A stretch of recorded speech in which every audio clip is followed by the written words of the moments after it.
Hello, my YouTube friends. This is Dave Wilson with another episode of modding. Anyway, I wanted to show a video or make a video.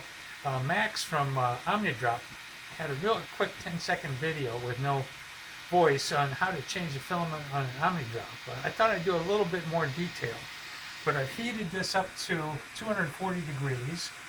I'm going to put some PETG in. So all I have to do is back this out using the handy little wheel here, and then just load this in and just move it forward. And I've got some filament extrude. It's that easy. This is one thing I really like about this versus the Camaro. There's just no way to physically get the filament to move manually. You have to use some kind of program control. So that's how you change the filament in an OmniaDrop. I've just got this one hooked up. I'm not sure I have it dialed in yet. I'm trying to print some parts to see how it's going to work with PETG. And then I've got two more that I did upgrades on. That's one thing I really like about the OmniaDrop also.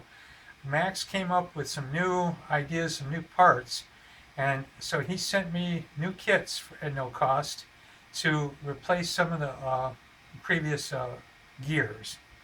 And these have to dry, well, it uses some new glue on some screws, so they have to sit for 24 hours to let it harden.